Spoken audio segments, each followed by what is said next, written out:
백범 김구, 민족의 지도자이자 대한민국 임시정부의 수반. 이런 인물을 아버지로 둔 자식의 삶은 어땠을까? 야밤중이 다 됐는데 얼굴이 시꺼멓고 얼굴에도 아버님이 좀 공부가 좀 있다고. 젊은 사람만 두 사람들 그때 들어왔어요. 그러니까 뭐 하는 셈인가. 그러니까 할머니가 야 신아 너 일로 빨리 와. 이 너의 아버지야 너 인사드려.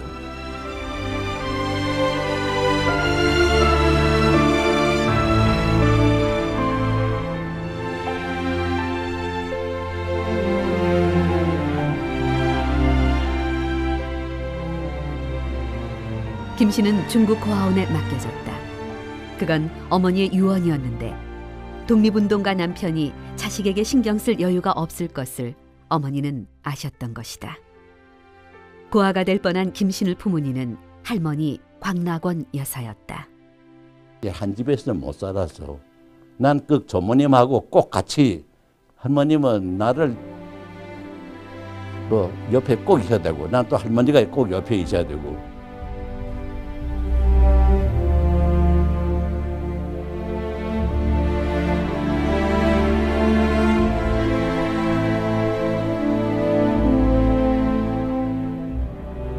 어떨 때는 아버님 편지가 오는 수가 있어.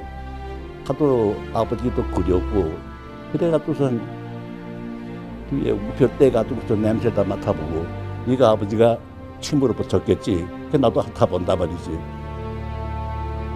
일본의 심장을 노린 두 차례의 의거가 백범 김구 선생의 주도로 이루어졌다는 것이 알려지면서 김신과 할머니의 삶은 더 고달파졌다.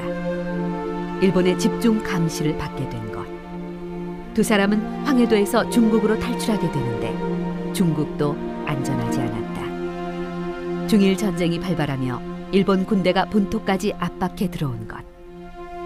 어린 김 씨는 연로한 할머니와 단둘이 중국 여기저기를 떠돌며 생사를 넘나든다. 하지만 시련은 그것이 다가 아니었다.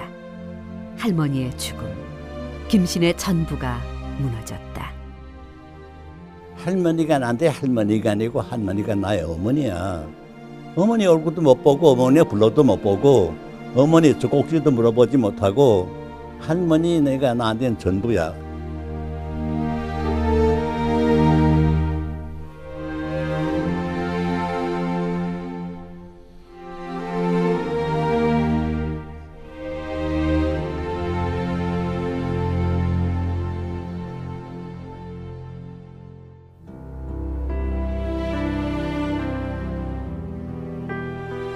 할머니를 여인 김 씨는 어릴 적 꿈을 위해 중국 공군 군관 학교에 입학한다. 수학교 3학년 때인가 4학년 때 그 원족 여행이 있었어요. 그 우리가 또 왔다는 게 이놈들이 비행장 몇 대 띄워가지고선 우리 어렸을 때 보니까 이거 참 훌륭하다 이건 말이지. 이거 정말 남자 대장으로서는 저거 한번 해볼 만하다. 공군이 되고 싶었던 이유는 또 있었다. 일본의 무차별 폭격에 폐허가 된 조국을 보며 언젠가 반드시 되갚아주고 싶었기 때문이다. 중국에서 비행 이론을 익힌 김 씨는 1945년 실전 훈련을 위해 인도 라호르로 간다. 훈련 중 라호르에서 광복을 맞게 되는데 고국으로 당장 돌아가고 싶었지만 그럴 수가 없었다. 그래서 아버님한테 편지가 주고선 이전 해방도 됐고 그러니까 아버님 모시고선 국내들한테 제가 가겠습니다. 그냥 계속하라고. 독립하더라도 우리나라 군대를 만들더라도 그런 인재를 다 일부러도 할 텐데 계속하라고. 아버지의 뜻대로 미국으로 건너간 김 씨는 혹독한 비행 훈련을 무사히 마치고 1947년 9월 꿈에 그리던 조국 땅을 방문한다. 그리고 한국의 공군으로서 태극마크를 새긴 비행기를 타고 처음으로 시험 비행을 하게 되는데, 내가 얼마나 기다렸는가. 언제 우리나라가 독립돼 가지고 우리나라 상공에서 태극기다란 비행기를 타고선 우리나라 상공을 이렇게 비행한다는 건 아주 나로서는 얼마나 기쁜지 말도 못해. 날다 한강 낯이 내려가지고 나만 아니고 아래는 좀 더 배워두겠다. 그게 날다가 한강 밑창으로 통과했다고. 그걸 타고선. 해방된 조국 하늘에서의 비행, 꿈은 이루어졌다. 그런데 운명은 생각보다 독하고 모질었다.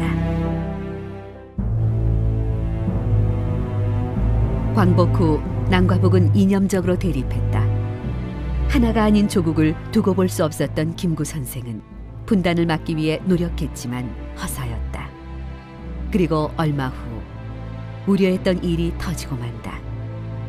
1949년 6월 26일 배후가 의심스러운 세력에 의해 백범 김구 선생은 정의로웠던 삶을 내려놓게 된다.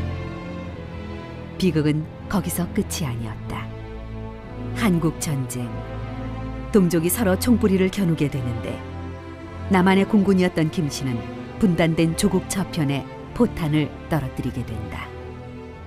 일본하고 싸우려고 배운 기술이 글쎄 나라의 운명이 그런지 뭐 어쩔 도리가 없지만 결국은 남북전쟁에 늘 비행기 타고 넘어갈 때마다 이게 말이야 어떻게 이렇게 됐느냐.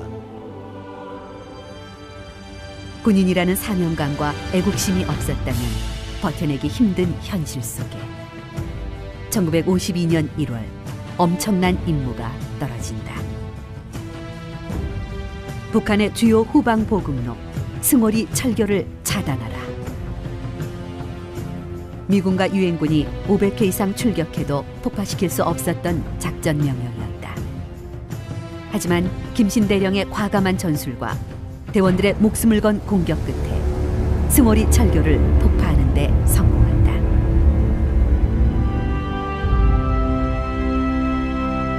대한민국 공군의 핵심 인재로 자리매김한 김씨는 1960년 제6대 공군 참모총장을 거쳐 1962년 주 중화민국 대사로 임명된다.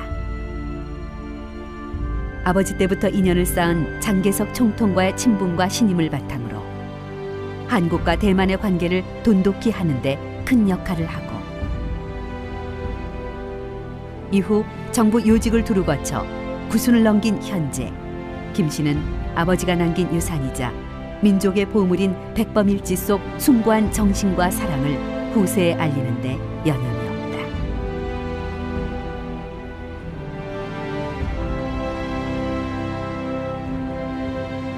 대한민국의 군인으로 공무원으로 부끄럼 없는 삶을 살아오는 동안에도 김씨는 암살당한 독립운동가의 아들이라는 이유로 늘 감시의 대상이 됐고, 아버지를 폄하하고 음해하는 세력들로부터는 끊임없는 견제와 시험을 당했다. 하지만 그의 조국에 대한 외사랑은 흔들리지 않았다. 1948년 공군에 입대했던 본번 50010 김신소유입니다. 나에게 유일한 소원은 언제 우리 대한민국이 독립이 돼가지고 우리나라 군인이 돼서 우리나라 비행기를 탈 수 있는가 하는 게 나의 유일한 꿈이었습니다.